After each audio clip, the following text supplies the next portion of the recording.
Le 7 janvier 2020, une bien dérangeante question a été posée sur la branche Ask du célèbre forum Reddit.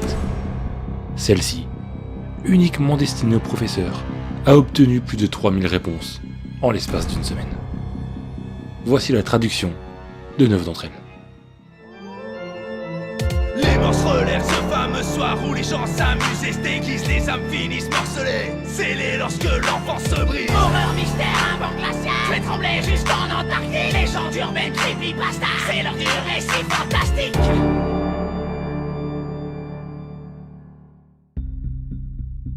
Voici la question.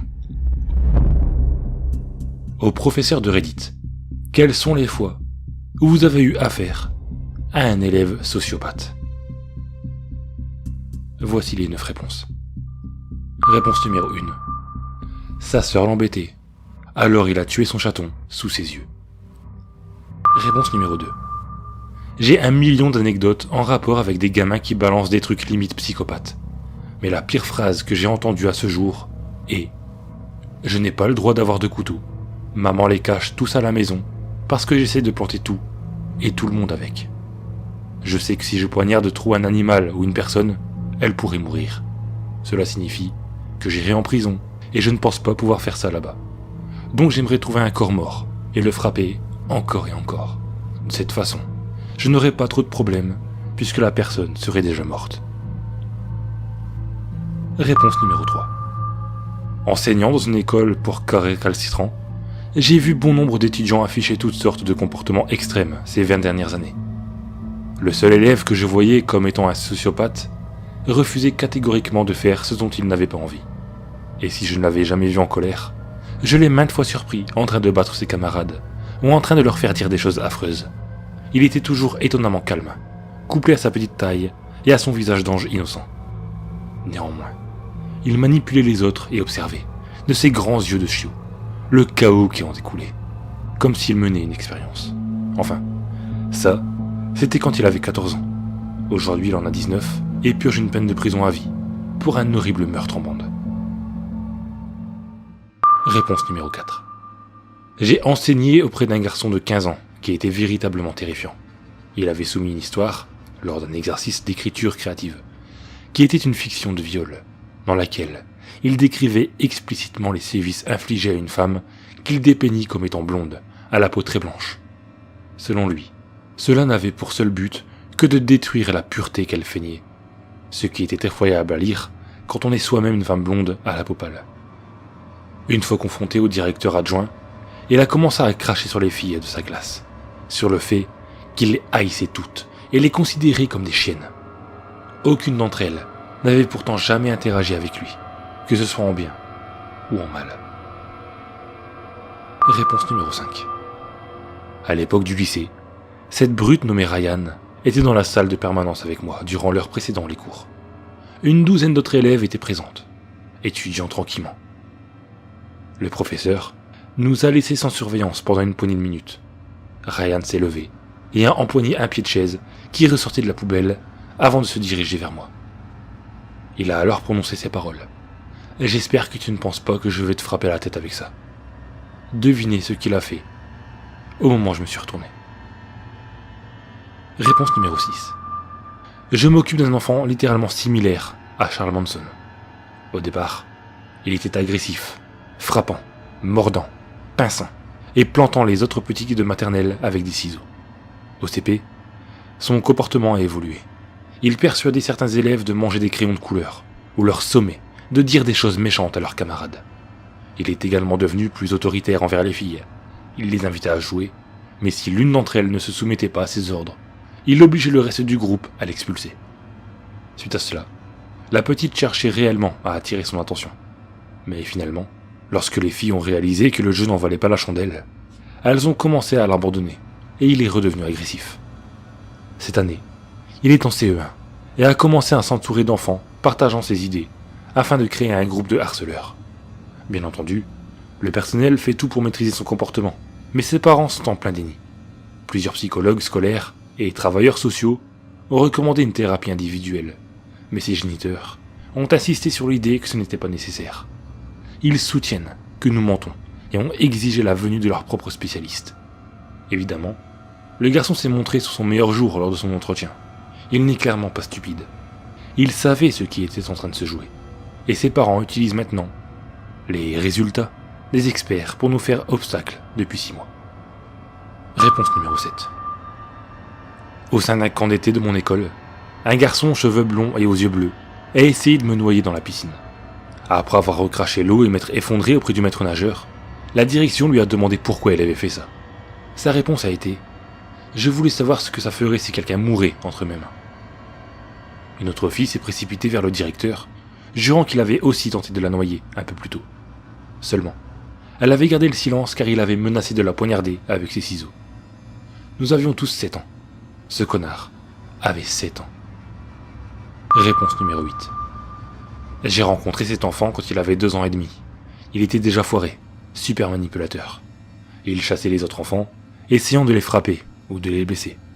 Il imaginait aussi des mensonges très convaincants pour mettre ses camarades en difficulté, ou pour les accuser de ses propres méfaits. Il était si doué que repérer ses calomnies était presque impossible. Sauf que nous savions que c'était lui, parce que c'était presque toujours lui. À l'heure de la sieste, il descendait de son lit et claquait ceux qui souhaitaient dormir. Si on s'asseyait avec lui, il nous donnait des coups de pied au visage.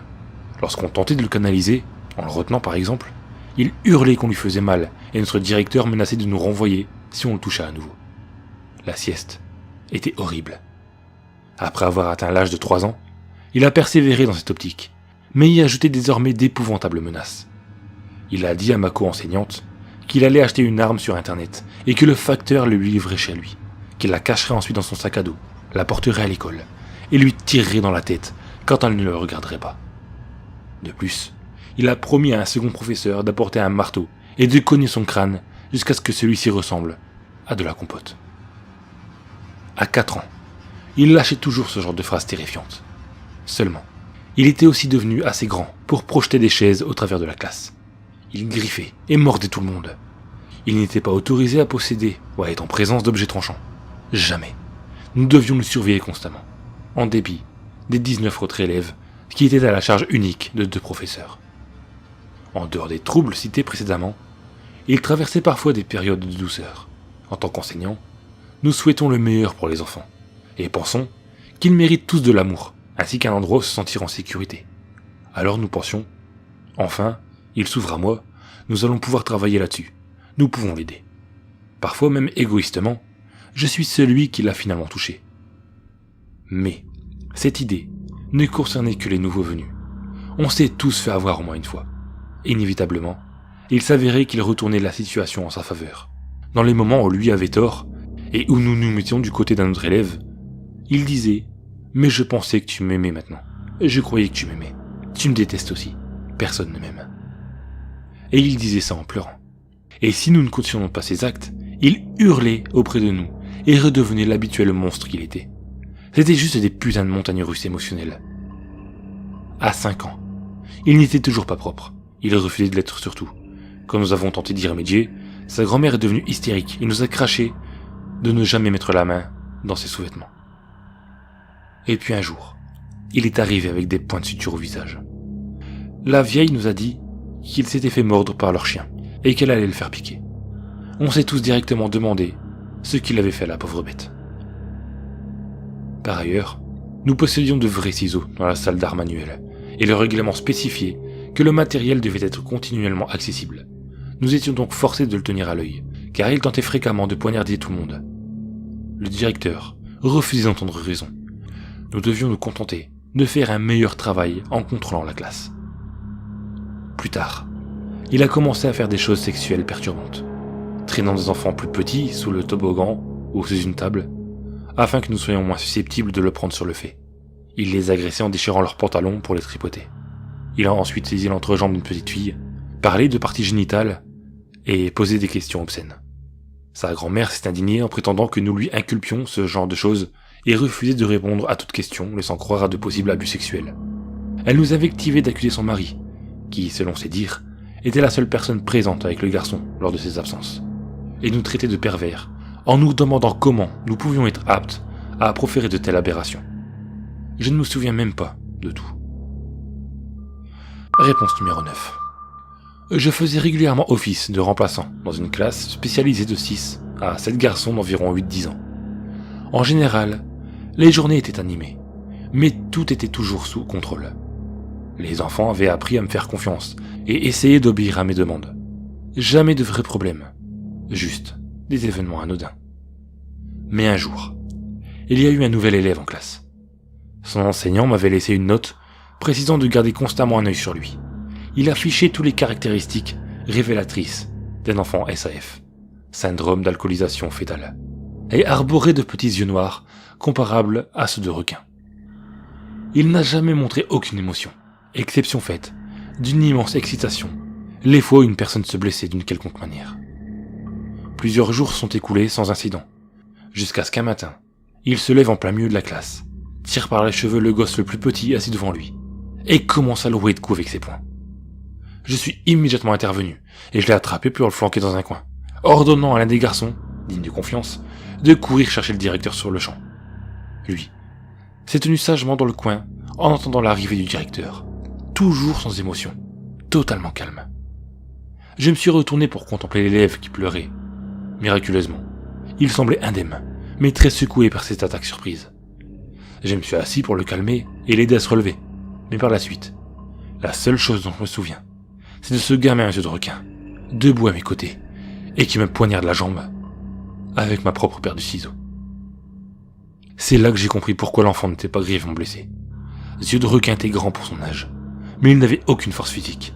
Je n'ai même pas eu d'égratignure avec son coup de lame, mon fidèle Jean l'ayant arrêté, et j'ai immédiatement saisi l'objet. J'ai jeté les ciseaux sur une haute étagère, et j'ai ordonné aux autres d'attendre le directeur à l'extérieur de la pièce, pendant que je surveillais leurs camarades. Ils sont sortis en courant. Yeux de requin m'a alors regardé avec curiosité, durant quelques secondes, et s'est assis à son pupitre, continuant ses exercices de mathématiques, comme si de rien n'était. Je lui ai demandé assez sévèrement ce qui lui avait pris. Il m'a fixé d'un air vide et a répondu. Je l'ai entendu rire à la cafétéria. J'ai supposé qu'il s'était peut-être moqué de moi. Est-ce qu'on pourra faire du foot aujourd'hui en EPS? Ce gosse n'avait ni empathie, ni remords. Cet épisode ne signifiait absolument rien pour lui. Une fois le directeur sur place, je lui ai exposé la situation et la classe a confirmé ma version des événements. La mère de Yeux de requin est venue le chercher plus tôt et il est resté cloîtré chez lui durant plusieurs jours. La direction m'a avoué que ce n'était pas le premier incident de ce type. Le gosse était sur une liste d'attente pour un institut médico-éducatif. Voilà, cette vidéo est finie. Dites-moi quelle histoire vous a le plus effrayé parmi ces 9 réponses.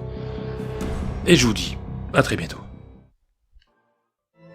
Les manches relèvent ce fameux soir où les gens s'amusent et se déguisent, les âmes finissent morcelées, scellées lorsque l'enfant se brise. Horreur, mystère, un vent glacial fait trembler jusqu'en Antarctique. Légende urbaine, creepypasta, c'est l'heure du récit fantastique.